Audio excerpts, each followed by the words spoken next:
¿Qué tal, amigas, amigos? ¿Cómo están? Quiero animarles a que nos acompañen en este apasionante estudio del libro de Isaías. El libro de Isaías es un maravilloso libro de profecías.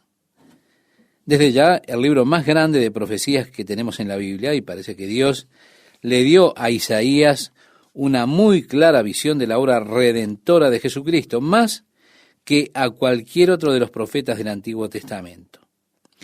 Él escribe precisamente mucho en cuanto al Mesías que está por venir. Ya en el primer versículo nos dice que el tiempo histórico de estas profecías, comenzando cuando Usías era rey de Judá, lo cual lo pone o lo ubica en el año 760 aproximadamente, antes de Cristo, vivió a través de los sucesivos reinados de Jotán, Acaz y Ezequías. Hay una conjetura también de que vivió a través del reinado de Ezequías hasta el reinado del hijo de este, Manasés, que fue un rey extremadamente perverso. También existen algunas historias acerca de que Manasés, hijo de Ezequías, fue quien ordenó que Isaías fuese aserrado, partido en dos, y que en el Nuevo Testamento, en el capítulo 11 del libro de Hebreos, en el cual se cuenta de los héroes del Antiguo Testamento, resulta interesante que el Nuevo Testamento, allí en Hebreos, llama a estos hombres hombres de fe, pero algunos evangelistas de hoy quizá le cuenten a usted que a estos hombres les faltó fe, porque les dice a usted cómo sufrieron ellos. Mire, es asombroso que los hombres de mayor fe fueron marcados por el sufrimiento. Nos dice allí cómo fueron aprisionados, lapidados o aserrados, es decir, cortados al medio, cortados en dos. Bueno, hay quienes creen que esto es una referencia a la experiencia que tuvo que atravesar Isaías bajo el reinado de Manasés, hijo de Ezequías. Pero Isaías nombra a estos tres reyes a través de Ezequías como los reyes bajo los cuales él estuvo sirviendo a Dios. En el Antiguo Testamento, si usted vuelve atrás a las Crónicas, al segundo libro de Crónicas, comenzando en el capítulo 26 hasta el capítulo 32, usted encontrará allí el trasfondo histórico para estas profecías de Isaías, porque en Segunda de Crónicas, capítulos 26 al 32, estos reyes, es decir, sus reinados, están allí listados, y por supuesto usted puede ir allí de regreso y leer en Segunda de Crónicas para comprender mejor las profecías de Isaías, cómo encajan en ese contexto histórico.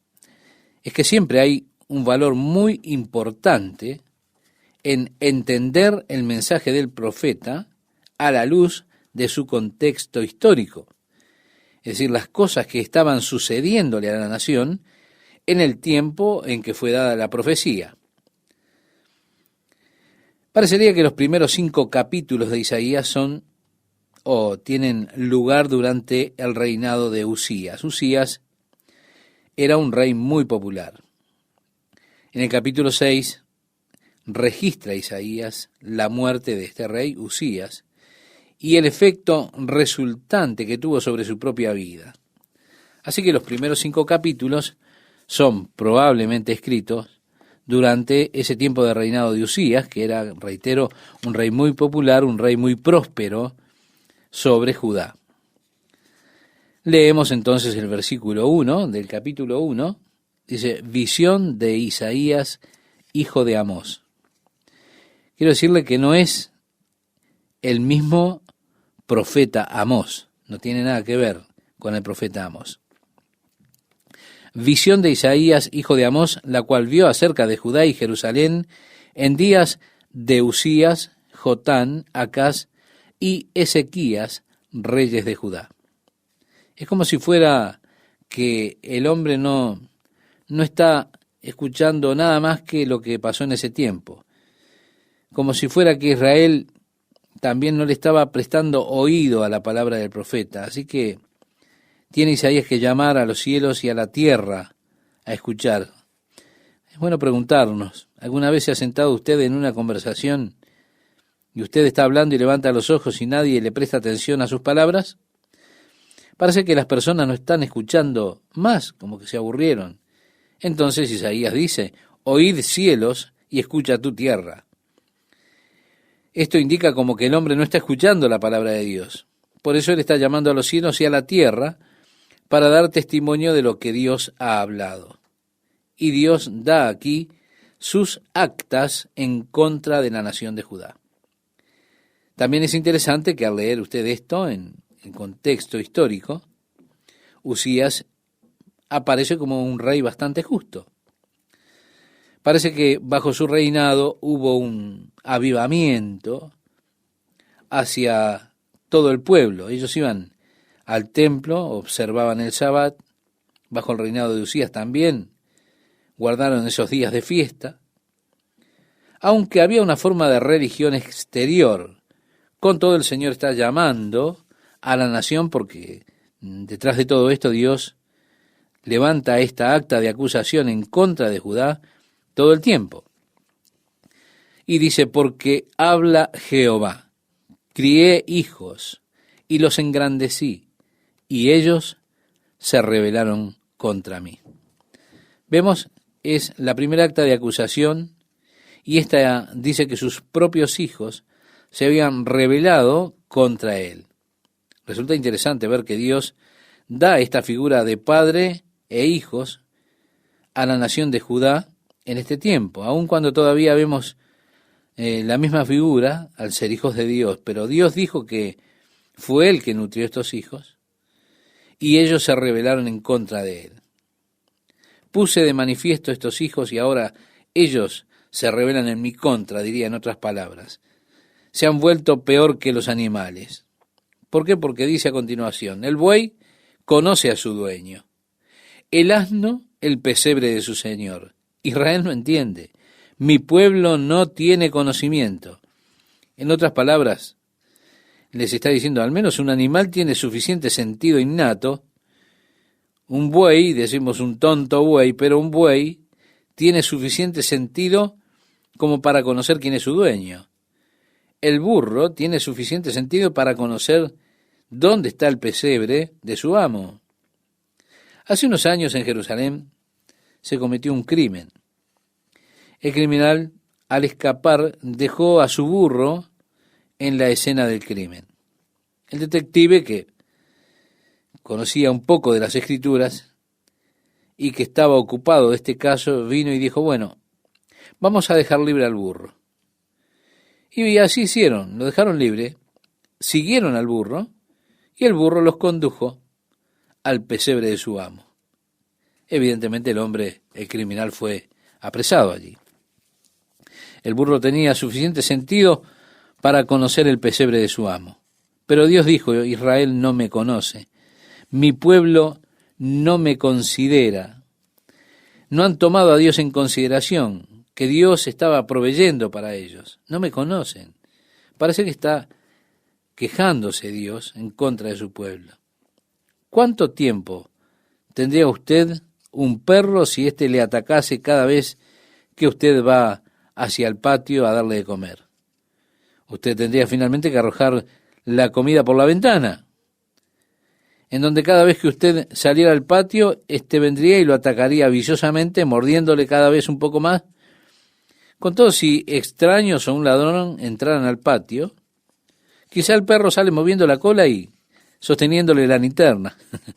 ¿Cuánto tiempo piensa que usted mantendría un perro como ese? En mi caso, yo me deshago de él inmediatamente. Ahora piense cuán paciente es Dios y cuán paciente Dios ha sido con usted, con algunos de ustedes. Piense cuán sufrido es Dios. Aún un animal tiene suficiente sentido para conocer a su dueño, para conocer el pesebre de su amo, conocer dónde están sus provisiones. Dios tiene que decir, mi pueblo no tiene conocimiento, no han considerado, y tiene que establecer una tercera acta en contra de ellos. Y esta acta dice que se han vuelto gente pecadora, pueblo cargado de maldad, generación de malignos, hijos depravados. Dejaron a Jehová, provocaron a ira al Santo de Israel, se volvieron atrás. Es decir, se volvieron a los malos hábitos. Han retrocedido dejando a Dios. Digo, qué acta pesada tuvo que dejar Dios caer sobre ellos aquí. Ahora Dios pregunta, ¿por qué querréis ser castigados aún? Ellos habían estado sufriendo. La condición de la nación de Israel estaba vastamente deteriorada, debilitada, los enemigos los estaban venciendo, habían perdido una gran cantidad de sus tesoros, de sus ciudades, estaban en un periodo de declive. Dios pregunta, ¿por qué quieren ser castigados más? Porque ello significa que no tenían conciencia de lo que habían pasado. Y dice, ¿por qué querréis ser castigados aún? Todavía os rebelaréis. Toda cabeza está enferma y todo corazón doliente. Desde la planta del pie hasta la cabeza no hay en él cosa sana, sino herida, hinchazón y podrida llaga. No están curadas, ni vendadas, ni suavizadas con aceite. Sí, la nación maltratada, allí amoratada, sangrante, porque le dieron la espalda a Dios. Y Dios tuvo que permitir el juicio. Vio cómo vino el engaño a sus hijos, pero ellos no aprendían aún la lección, aún seguían dándole la espalda, volviéndose de Dios. Y él dice, ¿por qué todavía quieren ser golpeados? ¿Por qué tienen que seguir con esto? Y toda la idea es que Dios quiere que se vuelvan, es decir, ver al pueblo volverse a Dios. Siempre he dicho que usted puede hacer fácil la cosa con usted mismo, o también la puede hacer difícil. Algunas personas lo hacen difícil. En unos capítulos más adelante habremos de leer, ay de los que afrentan a su hacedor. Siempre que usted luche contra Dios, hará la cosa más complicada. Lo único que logrará será herirse a usted mismo. Siempre saldrá perdedor. Entonces, ¿para qué luchar más? Dios dijo, están cubiertos de magulladuras, heridas y todo lo que hemos leído. Pero Dios vuelve ahora y habla de desolación en la tierra. Él trata primeramente con el pueblo. Como el resultado de su pecado, también la tierra ha sido destruida. Vuestra tierra está destruida, vuestras ciudades puestas a fuego. Esto es equivalente a las heridas y las magulladuras, las llagas putrefactas de ellos. Él está simplemente hablando acerca de cómo la nación ha sido robada. Dice, vuestra tierra delante de vosotros comida por extranjeros y asolada como asolamiento de extraños. Y queda la hija de Sión como enramada en viña y como cabaña en melonar, como ciudad asolada. Sí, se volvió asolada, sola, como una ciudad que está bajo sitio. Si Jehová de los ejércitos no nos hubiese dejado un resto pequeño, como Sodoma fuéramos y semejantes a Gomorra.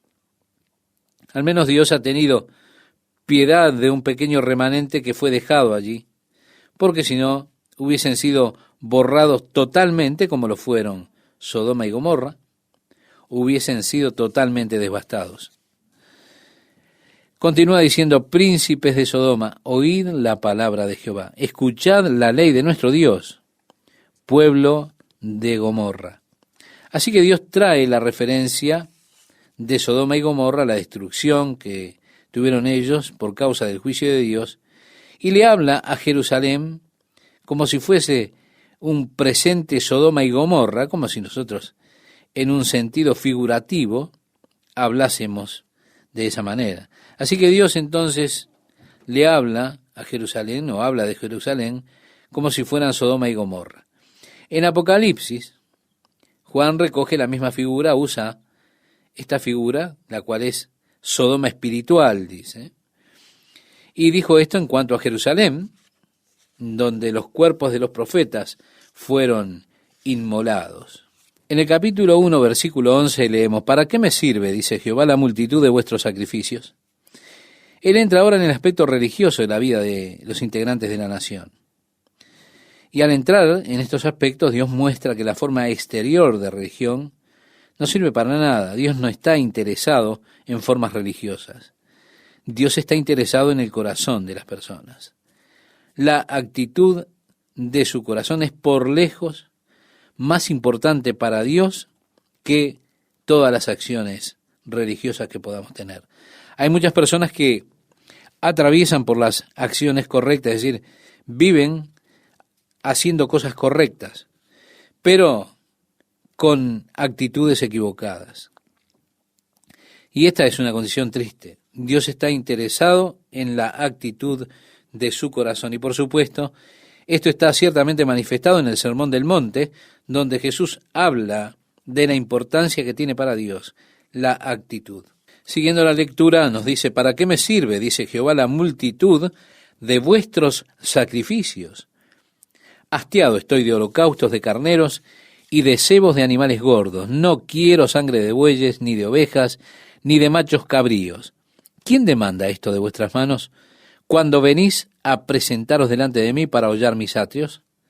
En otras palabras dice, no te pedí que vinieras. ¿Quién te invitó a mis atrios? Dice Dios. Ellos venían por medio de esos sacrificios religiosos, estaban observando el Sabbat, las nuevas lunas, los días de fiesta, pero Dios decía, escuchen, estoy harto de vuestros sacrificios, no es lo que quiero. David decía, porque no quieres sacrificio que yo lo daría, no quieres holocaustos. Los sacrificios de Dios son el espíritu quebrantado, el corazón contrito y humillado, no despreciarás tú, oh Dios. Recuerda, esto lo dijo cuando, después de haber pecado con Betsabé, en el Salmo 51, encontramos esta oración donde pide perdón. Sacrificios y holocaustos, Señor, tú no estás interesado en ellos, sino en un corazón contrito y humillado. Ese corazón, Señor, tú no despreciarás, le decía en otras palabras David. Es que Dios está interesado en el corazón quebrantado y contrito, mucho más en que usted traiga algún sacrificio para Él. Nosotros en este tiempo miramos al mal de la iglesia, la historia de la iglesia, que dio la impresión al hombre que podía comprar el perdón por sus pecados. Muy bien. Esto es lo que se dice. En tanto usted pueda hacer una importante contribución, nosotros le vamos a dar unas palmaditas en la espalda y le diremos, compañero, siéntese aquí en primera fila, usted es un hombre que tiene una estrella especial y es un hombre que ya le vamos a colocar una estrella dorada en su nombre en el cristal allí en la ventana. Tenemos su nombre aquí porque usted ha donado mucho dinero y lo vamos a tratar en buenos términos. Esta maldición de la iglesia ha llegado haciendo así a los hombres sentir en su pensamiento que se sientan bien por causa de sus contribuciones y demás, haciéndoles creer que eso es bien aceptado por Dios y que Dios tiene esta clase de política de abrir la puerta a esta clase de personas. No, Dios está interesado en el corazón. Dios dice, oye, estoy hasta acá con tus sacrificios. No pedí que vinieran a hacer esto. ¿Quién los invitó a mis atrios? ¿Quién requirió que ustedes vinieran? Y en el verso 13 dice, no me traigáis más vana ofrenda, el incienso me es abominación. Luna nueva y día de reposo, el convocar a asambleas no lo puedo sufrir. Son iniquidad vuestras fiestas solemnes. Aún vuestros servicios sagrados, en otras palabras les decía, están llenos de iniquidad. O cómo Dios está tan enfermo con esas formas religiosas, porque el corazón de este pueblo no estaba en eso. Dice el verso 15, cuando extendáis vuestras manos, por supuesto, esto tiene que ver con la oración, como si vinieran al tiempo de la asamblea solemne para orar y así entonces extendieran sus manos al cielo. Y Dios dice, cuando extienden sus manos, reitero, esto es algo que se hacía en la oración.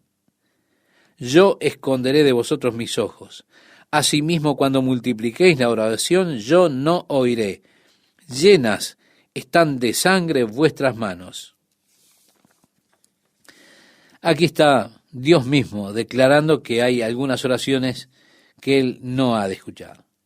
Las personas extienden sus manos hacia Dios, pero Dios dice, oigan, no voy a escuchar. ¿Por qué? Porque esas manos que extienden hacia mí están llenas de sangre. Por eso no los voy a escuchar. Vuestras lunas nuevas y vuestras fiestas solemnes las tiene aborrecidas mi alma. Me son gravosas. Cansado estoy de soportarlas. ¿Qué tal, amigos? ¿Cómo están?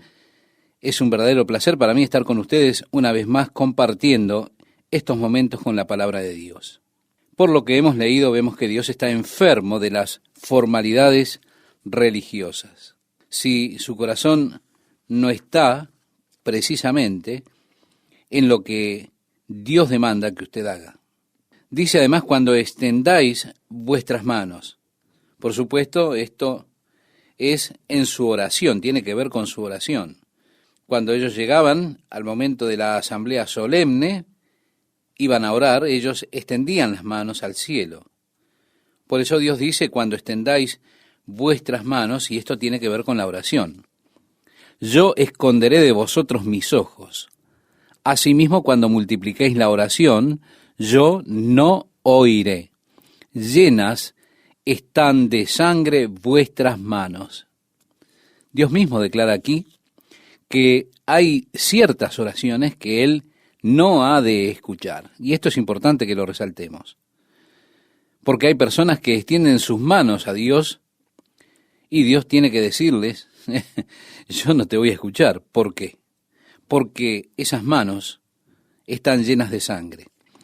Dios contesta las oraciones. Es su voluntad. Es el impulso básico de la oración. Es por esto que nosotros seguimos orando y es también el hecho de que Dios conteste nuestro estímulo para orar. Pero también es cierto que hay oraciones que Dios no escucha. David decía, si en mi corazón hubiera yo mirado a la iniquidad, el Señor no me habría escuchado. En el capítulo 59 de este libro de Isaías nos dice, he aquí que no se ha acortado la mano de Jehová para salvar, ni se ha agravado su oído para oír, pero vuestras iniquidades han hecho división entre vosotros y vuestro Dios. Dios está diciendo en este pasaje de Isaías capítulo 1, cuando ustedes extiendan sus manos para orar, ofrezcan sus oraciones, yo no las escucharé porque sus manos están llenas de sangre. De ahí lo que continúa. Lavaos y limpiaos, quitad la iniquidad de vuestras obras de delante de mis ojos, dejad de hacer lo malo, aprended a hacer el bien, buscad el juicio, restituid al agraviado, haced justicia al huérfano, amparad a la viuda. Estamos aquí ante las cosas por las que Dios realmente se preocupa, y es que ellos buscaran un juicio que fuera honesto, que ayudaran a los oprimidos, que tuvieran un juicio justo con el huérfano y la viuda. Luego de esas acusaciones contra ellos por los pecados que tenían, declarando así la desolación que vendría a esa nación como resultado de haberse apartado de Dios, vemos el total aborrecimiento de Dios a esos ejercicios religiosos formales, pero en los cuales ellos no ponían el corazón. Era todo mecánico. Él los llama a un verdadero arrepentimiento, es decir, que cesen de hacer el mal, que aprendan a hacer lo bueno, a hacer las cosas que Dios quiere que ellos hagan. Es interesante que Dios no quiere nuestros sacrificios, no quiere las ofrendas o lo que sea que llevaran a Él, que le llevaran a Dios. Lo que Dios quería es que ellos comenzaran a vivir bien, que libraran al oprimido, etc. Así que Dios les dice, venid luego, dice Jehová, y estemos a cuenta. Dios nunca desafía a una persona para que ésta dé un salto a la irracionalidad, un salto de fe ciega. El concepto, la idea de la fe ciega, fue inventado por aquellos que están fuera de la iglesia. No es precisamente un término bíblico, ni es algo que Dios haya utilizado para desafiar a algún hombre en ninguna oportunidad. Es algo a lo que el hombre está siendo desafiado por los filósofos existenciales del día de hoy. Porque la filosofía o el existencialismo han concluido que la verdad, lo bueno, lo malo, no existen en una base universal, que solamente ellos existen en la experiencia del individuo. Y debido a que todos somos diferentes, todos nosotros debemos experimentar por nosotros mismos lo que es bueno. Y que si usted vive en realidad honestidad real o vive esa vida de realidad, esa vida es sin esperanza. El resultado de su búsqueda de la verdad los lleva a la desesperanza. No existe. Solo es relativo todo en cuanto se refiere a usted. De esa forma, debido a que nosotros como seres humanos no podemos vivir en desesperación, tenemos que dar nuestro paso de fe, pero de una fe ciega, esperando que encontraremos algo que nos sostenga cuando luego de saltar tengamos que aterrizar. Evidentemente esto es algo sin garantías, pero usted debe dar ese paso de fe ciega. Y así ellos comienzan a hablar acerca de la experiencia extrema, la búsqueda de esa experiencia extrema. De su paso de fe, le dicen. Tal vez usted pueda descubrirlo. Uno de los profesores en Alemania, que tenía muchos estudiantes tomando su curso, habían muchos que se suicidaban. Comenzaron a intervenir en las lecciones que él daba y decían, nosotros no sabemos si el suicidio es la experiencia máxima, decía este profesor. Por supuesto, Huxley pensó que la máxima experiencia sería morir en un salvaje viaje de ácido lisérgico. Así que, cuando él estaba muriendo, ¿qué fue lo que hizo? Tomó una gran dosis de LSD porque él pensaba que esa era la experiencia máxima. Y probablemente la fue para él porque él estaba totalmente desesperanzado. Qué triste final. Así que usted tiene que dar un paso de fe hacia una experiencia religiosa no razonada. Eso es lo que propone la filosofía de hoy, el existencialismo. Ahora, es por eso que las religiones orientales, los místicos, los ocultistas, son tan populares en el día de hoy, porque de alguna forma, cuando ellos entran en esas meditaciones trascendentales, llegan a un estado de conciencia alterada que ellos no pueden explicar. Y tienen un sentimiento bueno, parecería un sentido de paz, de tranquilidad. Ellos dicen, no puedo expresar razonablemente nada en relación a esto, pero solamente sé que me sentí pleno con la gran fuerza creativa del universo o algo por el estilo. Es una experiencia religiosa no razonada, un estado de conciencia alterada. Eso es lo que dice la filosofía que nosotros tenemos que experimentar. Usted tiene que experimentarlo por usted mismo. Eso es lo que dicen. Y de esa manera usted tal vez descubra lo que para usted es relevante, significativo o verdadero. Pero Dios dice algo diferente. Dios no dice, da un paso de fe ciega. Lo que Dios dice es, hey, ven, razonemos juntos.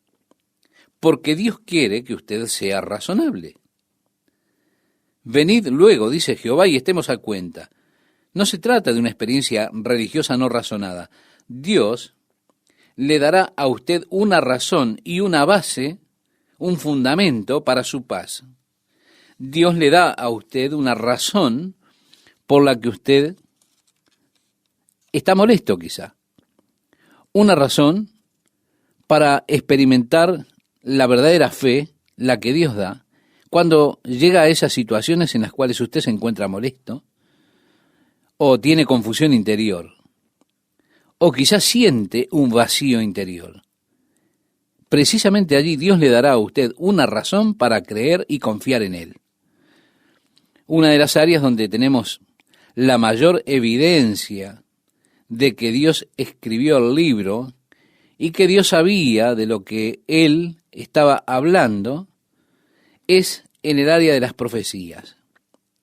Dios desafió a los dioses falsos en el capítulo 41 de Isaías para que pusieran de manifiesto sus fuertes fundamentos, diciéndonos algo antes de que eso aconteciera. ¿Para qué? Para que luego que eso sucediera, nosotros pudiésemos saber realmente que esos eran dioses. Ahora, es como decirle, muéstranos una señal, un milagro, una maravilla en el cielo o en la tierra con la cual nos maravillemos ante ella y sepamos que tú eres Dios. Es como decirle, muéstrate, da alguna evidencia. No demandes que nosotros te sigamos ciegamente, para que puedan saber, dice Dios, que yo soy Dios, les diré las cosas antes que ellas acontezcan. Jesús les dijo a sus discípulos, les he dicho estas cosas antes de que acontezcan para que cuando sucedan puedan creer. ¿Se da cuenta, estimado oyente? Esto es darle a usted una base, un fundamento, una razón para su fe. No es una fe ciega. Le está dando a usted una razón para creer. Así que les digo por anticipado las cosas que van a suceder para que luego que sucedan, ustedes puedan creer. Es una razón para eso. Venid luego, dice Jehová, y estemos a cuenta. Después Dios hace un ofrecimiento desafiante a esos hijos rebeldes que se han hundido más bajo que los animales, que están llenos de lastimaduras cuyas manos están llenas de sangre. Dios dice, si vuestros pecados fueren como la grana, y es interesante notar que la palabra grana tiene el sentido en el fondo de una doble muerte. Remojado en la muerte por tanto tiempo, secado y remojado otra vez hasta que la muerte invade cada fibra de la tela y es imposible sacar ese teñido. Algunas personas están tan empapadas en el pecado que les ha penetrado cada fibra de su ser y el pecado se ha vuelto la segunda naturaleza para ellos. Sí, ya por naturaleza uno es pecador, pero cuando el pecado se vuelve como una segunda naturaleza, usted está en grandes problemas, porque ya usted es un pecador de grado. En lo que podríamos llamar, por llamarlo de alguna manera, una segunda naturaleza, usted ya peca sin pensar. Solo podemos decir, o podemos llamarle a esto, una segunda naturaleza. Pero a pesar de que su pecado sea tan grande, a pesar de que su pecado ha invadido hasta las mismas fibras de su ser, Dios dice, como la nieve serán emblanquecidos. Si fueran rojos como el carmesí, vendrán a ser como blanca lana. Sí, nuevo, muy blanco. Ahora, qué ofrecimiento maravilloso el que tiene Dios para el hombre pecador. Es un ofrecimiento de pura gracia. Uno no lo puede alcanzar por uno mismo. Usted, estimado oyente, no lo puede conseguir a través de un sacrificio suyo o de una ofrenda que usted pueda dar. Dios está cansado de eso. Usted solamente puede llegar a esta maravilla que Dios plantea recibiendo la gracia de Dios. Dios dice, vengan, razonemos juntos. A pesar de que ustedes están en este estado terrible, sin esperanza, yo los limpiaré, los haré de nuevo, si ustedes lo desean. Podríamos decir, parafraseando la Biblia. Esa es la clase, esa es la clave del tema. Si usted lo desea, si es que usted quiere, Dios se lo propone, Dios lo hará. Pero, estimado oyente, debe ser su elección, porque usted debe saber que Dios no ha de forzar la voluntad de ningún hombre, pues Dios nos ha creado con una capacidad de elección y sería totalmente sin sentido que Dios fuera contra eso. Pero tenemos que saber que Él respeta nuestro libre albedrío, nuestra capacidad de elección que Él mismo nos dio. Así que, dice el versículo 19, si quisiereis y oyereis, comeréis el bien de la tierra. La tierra que estaba desperdiciada, desolada, tomada por los enemigos. Y Dios propone, usted no puede comer de ella nuevamente, de lo bueno de ella nuevamente, no puede hacerlo. Pero aquí dice, si quisiereis y oyereis, comeréis el bien de la tierra. Si no quisiereis y fuereis rebeldes, seréis consumidos a espada, porque la boca de Jehová lo ha dicho. Es decir, la elección es suya. Él dice, vengan, razonemos juntos. Si usted lo desea, si usted es obediente a Dios, usted puede obtener lo mejor. Si usted continúa en rebeldía, lamentablemente, usted será consumido por su propio pecado, por el juicio de Dios. Con esta clase de términos sería razonable aceptar el ofrecimiento de la gracia y el perdón de Dios, ¿verdad? Porque esa sería la única cosa razonable, dado estos términos. Sería totalmente ilógico continuar siendo rebeldes ante estas proposiciones, sabiendo que después todavía seremos eliminados. Dios le está hablando allí a Jerusalén y le dice, ¿cómo te has convertido en ramera, oh ciudad fiel? Hablando, por supuesto, en términos espirituales, la ciudad que Dios había escogido, la que Él seleccionó entre todas las ciudades de la tierra para poner su nombre allí y para que las personas pudieran venir a adorarle a Él. Aún así, ellos habían establecido allí en esa ciudad lugares altos, la adoración a los dioses falsos, a Mamón, el dios del dinero, Moloc y Baal. Es interesante algunas excavaciones arqueológicas recientes que se han hecho sobre los valles de Gihón, subiendo desde el estanque de Siloé y el valle de Gihón, justo sobre los dos y en dirección hacia el monte del templo, han hecho excavaciones arqueológicas recientemente y han desenterrado las ruinas de la antigua ciudad de Jerusalén. Han encontrado las ruinas de las casas que fueron destruidas por Nabucodonosor cuando él llegó y demolió la ciudad. Y hay aún allí maravillosos artefactos que se han descubierto en esas casas que fueron destruidos por el ejército de Nabucodonosor. En las casas también han encontrado una multitud de pequeños ídolos referidos a diferentes dioses, los dioses de los paganos, confirmando así lo que los profetas decían a la nación de Judá cuando ellos estaban siendo advertidos de la inminente destrucción, inclusive como lo decía Isaías aquí. La ciudad fiel se ha convertido en ramera porque ellos se han apartado del amor de Dios, del verdadero Dios, el Dios vivo. Como dijo Jeremías, me dejaron a mí fuente de agua viva y cavaron para sí cisternas rotas que no retienen agua. Así que ellos están yendo ahora tras esos ídolos, tras otros dioses. Se volvieron, como dice Dios, espiritualmente a la prostitución. Se convirtieron en ramera espiritual.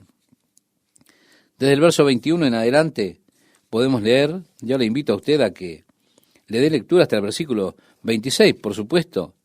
Llegamos tan oscuro como usted pueda llegar. Y Dios ha delineado un trasfondo tan oscuro para la nación de Judá, la ciudad de Jerusalén, que es realmente alarmante. Uno podría decir, bueno, obtenga usted su figura más negra, pinte el fondo utilizando nada más que negro. Ahora Dios, y en ese fondo negro Él comienza a traer un haz de luz, un haz de esperanza para el futuro, porque Dios limpiará la escoria, Él restaurará sus juicios como al principio, sus consejeros como el comienzo, y luego de eso, luego de la restauración, aquella ciudad que era vista como una ramera será llamada ciudad fiel. Ahora ella es una ramera, se ha apartado de Dios, pero ella ha vuelto a ser fiel a su esposo una vez más. Sión será rescatada con juicio y los convertidos de ella con justicia, pero los rebeldes y pecadores a una serán quebrantados y los que dejan a Jehová serán consumidos. Entonces os avergonzarán las encinas que amasteis y os afrentarán los huertos que escogisteis. Las encinas y los huertos eran parte de diferentes cultos religiosos que ellos habían adoptado allí en Jerusalén. Otros profetas también se refieren a ellos. El verso 31 nos dice, y el fuerte será como estopa, y lo que hizo como centella, y ambos serán encendidos juntamente, y no habrá quien apague. Vemos que Dios ha de eliminar, estimado oyente, la iniquidad. Él destruirá a aquellos que son culpables de iniquidad, y el fuerte será como una estopa, es decir, como un desecho. La palabra hebrea indica que será eliminado como el lino, el residuo que se descarta realmente. Así que es una cuerda rota o un hilo que se rompió, y vemos cómo Dios, el hacedor, genera allí como una chispa para quemar y destruir a todo aquel que persiste obstinado en la iniquidad. Es un gusto saludarles, amigas y amigos oyentes, y compartir estos momentos con la palabra de Dios para hoy. En el capítulo 2, nuevamente él se presenta. Dice lo que vio Isaías, hijo de Amós, acerca de Judá y de Jerusalén. Inmediatamente Dios ha de llevarlo ahora al futuro.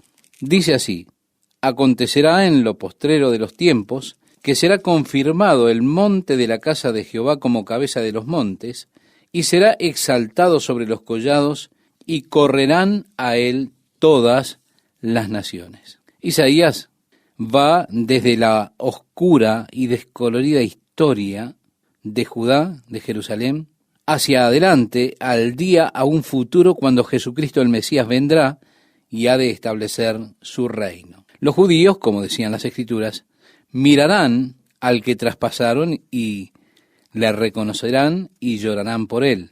Llorarán por la ceguera de la nación y su fracaso en reconocer que Jesús era su Mesías. Jesús establecerá su reino allí sobre la cumbre de las montañas de Jerusalén. Tradicionalmente se piensa que la cumbre del monte Sión ha de ser el lugar donde estará el trono de Jesucristo en la edad del reino. Esto está continuando ahora en ese período precisamente. Todas las naciones muestran su movimiento hacia ese lugar. Dice, y vendrán muchos pueblos y dirán, venid y subamos al monte de Jehová, a la casa de Dios de Jacob, y nos enseñará sus caminos y caminaremos por sus sendas, porque de Sión saldrá la ley y de Jerusalén la palabra de Jehová. Así que la Biblia nos dice, también en otros pasajes, que los reyes de la tierra han de venir a Jerusalén para ofrecer sus regalos al Señor y para tener allí sus celebraciones. Ahora bien, ¿quiénes son los reyes de la tierra a los que se refiere aquí Isaías? Ahora usted está mirando, por supuesto, considerando los reyes que conocemos. El rey Juan Carlos, quizá. En el Apocalipsis, en el capítulo 1, Jesucristo habla allí y dice lo siguiente, y yo le pido que preste atención. Dice así, al que nos amó y se entregó a sí mismo por nosotros, y nos ha hecho reyes y sacerdotes para nuestro Dios, y reinaremos sobre la tierra. Fue precisamente a la iglesia que en ese mismo libro de Apocalipsis, él le dijo: al que venciere, le daré que se siente conmigo en mi trono, así como yo he vencido y me he sentado con mi Padre en su trono. Y reinarán sobre la tierra con vara de acero. También en Apocalipsis capítulo 5 vemos que dice: y vino y tomó el libro de la mano derecha del que estaba sentado en el trono, y cuando hubo tomado el libro, los 4 seres vivientes y los 24 ancianos se postraron delante del Cordero. Todos tenían arpas y copas de oro llenas de incienso, que son las oraciones de los santos, y cantaban un nuevo cántico diciendo: digno eres de tomar el libro y de abrir sus sellos, porque tú fuiste inmolado y con tu sangre nos has redimido para Dios de todo linaje y lengua y pueblo y nación, y nos has hecho para nuestro Dios reyes y sacerdotes, y reinaremos sobre la tierra. Así que de hecho, él está hablando ahora acerca de usted, que es creyente, cuando dice: venid y subamos al monte de Jehová, a la casa del Dios de Jacob, y nos enseñará sus caminos y caminaremos por sus sendas. ¿No sería emocionante ir a Jerusalén y simplemente sentarse y dejar que Jesús nos enseñe por unos momentos? Sabe que esto a mí me suena muy emocionante. Simplemente el hecho de sentarme y escuchar al Señor exponer acerca de su amor, de la gracia de Dios, la bondad de Dios para con nosotros, la ley del Señor. Él nos enseñará sus caminos, porque de Sión saldrá la ley y de Jerusalén la palabra de Jehová. Y juzgará entre las naciones y reprenderá a muchos pueblos, y volverán sus espadas en rejas de arado y sus lanzas en hoces. No alzará espada nación contra nación, ni se adiestrarán más para la guerra. Venid, oh casa de Jacob, y caminaremos a la luz de Jehová. Sí, anhelando ese glorioso día cuando Jesús está reinando y los presupuestos militares serán usados para desarrollar la agricultura, cambiando las espadas por rejas y sus lanzas por arados. Viene un día cuando ninguno tendrá que temer más a la guerra. No tendremos que tener temor de ninguna destrucción masiva. No tendremos temor de esos gases venenosos, tóxicos y tan extraños que pululan en este tiempo y que son una amenaza real para la humanidad. Ya no estudiarán más la guerra. Las universidades de la guerra estarán cerradas. El Señor ha de reinar. Ahora, esto es una bendición que ha de venir, pero antes de que llegue esa bendición, habrán tiempos realmente difíciles. En el versículo 6 leemos: ciertamente tú has dejado tu pueblo, la casa de Jacob, porque están llenos de costumbres traídas del oriente y de agoreros como los filisteos, y pactan con hijos de extranjeros. Su tierra está llena de plata y oro, sus tesoros no tienen fin. También está su tierra llena de caballos, y sus carros son innumerables. Además, su tierra está llena de ídolos, y se han arrodillado ante la obra de sus manos y ante lo que fabricaron sus dedos. Así que la idea del hombre de adorar y servir a la criatura en lugar de servir al Creador es traída aquí adelante. Los hombres adorando las obras de sus manos más que al Creador. ¡Qué descripción más cabal para el humanismo! Y realmente el materialismo del presente, en donde el hombre ha colocado su mirada sobre el valor de los objetos materiales, eso habla de las obras de sus propias manos en lugar de valorar al Señor. Dios habla precisamente de ese tiempo. continúa diciéndonos, y se ha inclinado el hombre y el varón se ha humillado, por tanto, no los perdones.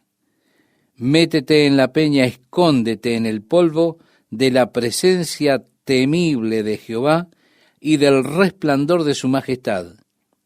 La altivez de los ojos del hombre será abatida, y la soberbia de los hombres será humillada, y Jehová solo será exaltado en aquel día, porque día de Jehová de los ejércitos vendrá, sobre todo soberbio y altivo, sobre todo enaltecido, y será abatido. Esto podría estar muy bien refiriéndose al tiempo posterior al traslado de la iglesia, al rapto de la iglesia de este mundo, cuando la iglesia haga su éxodo fuera del mundo. Allí ha de venir un período de gran prosperidad mundial que será momentáneo. Al principio del reinado del hombre de pecado, del anticristo, la gente estará cantando, diciendo, quizá los días felices han llegado de nuevo a este planeta, porque ese hombre, precisamente el hombre de pecado, ese que vendrá diciendo que es el Cristo sin serlo, vendrá con un programa de paz, de prosperidad económica, de seguridad, y se moverán para tomar la riqueza de la iglesia que se ha ido. Así que ellos habrán de tener edificios, quizá mi casa y mi auto. Si lo tendrán todo, de pronto tendrán todo ese empuje extra en la economía de prosperidad. Habrán muchas casas vacías para que las personas se muden. Las personas podrán tener un segundo auto, el que vamos a dejar nosotros. Van a tener realmente un empuje materialista por todas las cosas que fueron dejadas acá. Pero luego, después de 3 años y medio, Dios entonces ha de derribar la soberbia. Dios habrá de comenzar a golpear la tierra con sus juicios.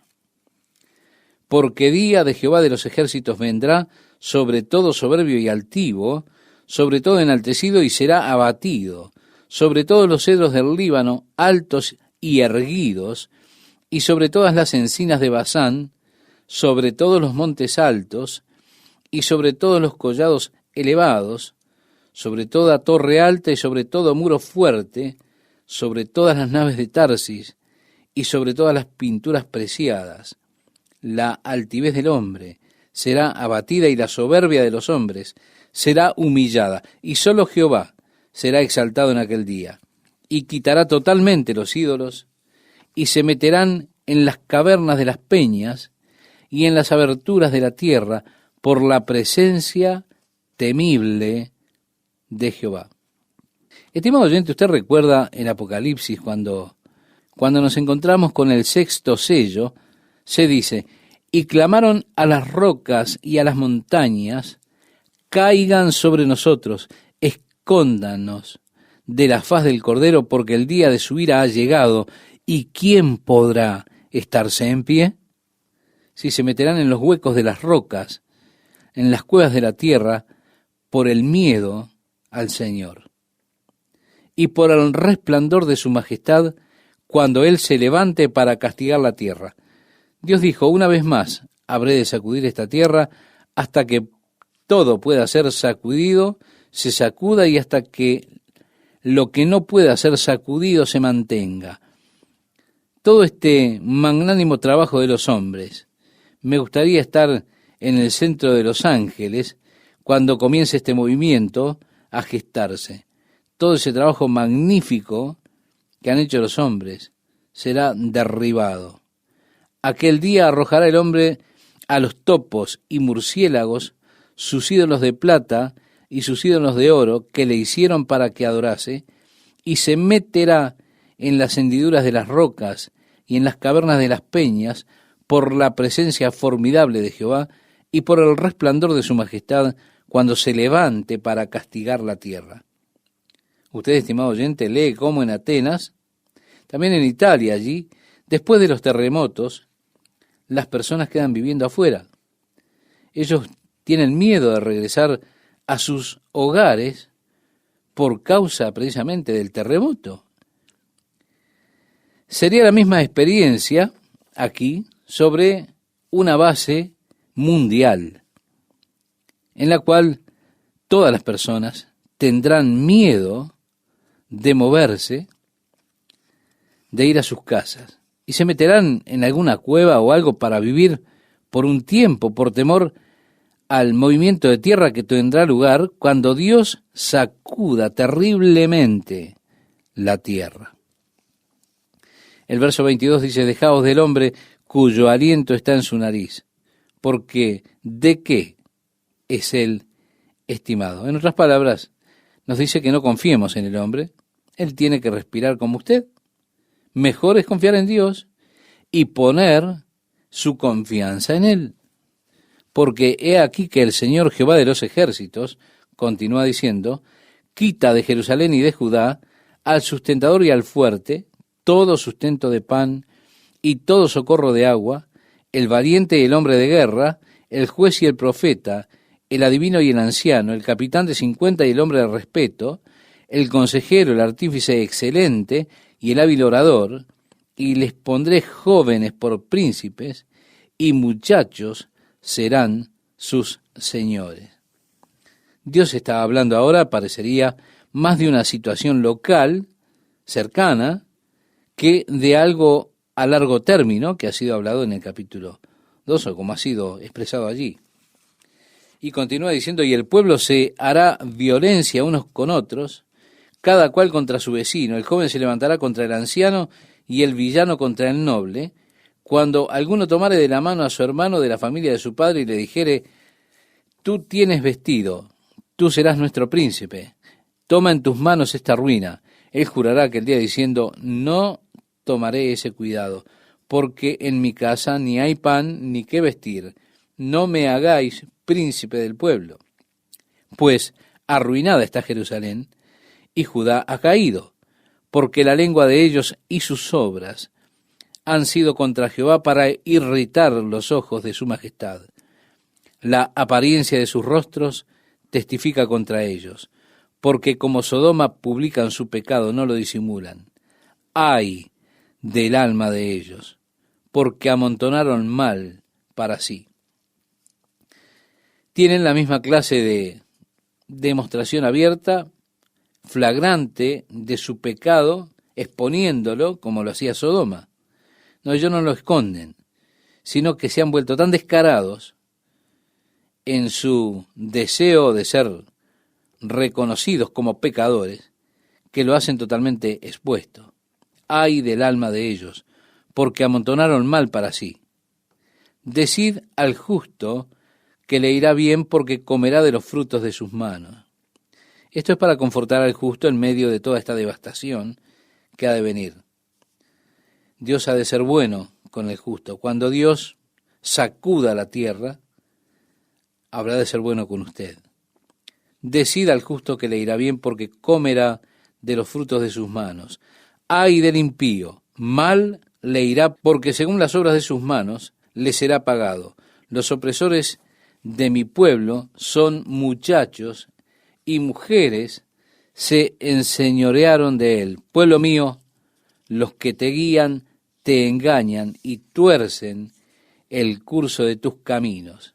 Sí, Dios está hablando acerca del gobierno corrompido en ese tiempo, y esto ya nos suena bastante familiar, así que yo les sugiero que desde el versículo 13 al 26, ustedes, si quiere después, le da lectura en su lugar allí donde está con su Biblia.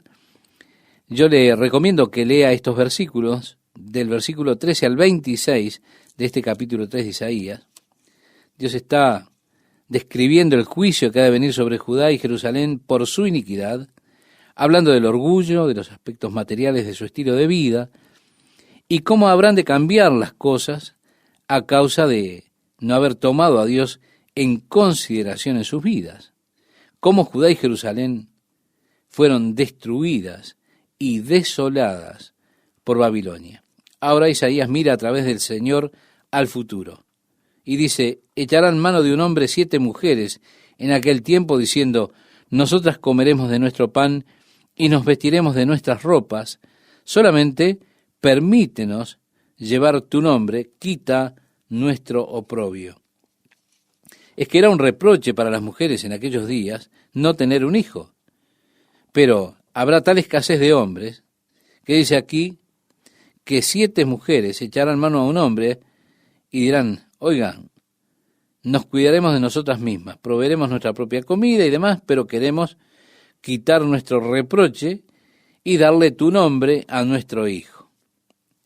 En aquel tiempo el renuevo de Jehová será para hermosura y gloria. El renuevo de Jehová, por supuesto, este es uno de los términos por los cuales Cristo es descrito.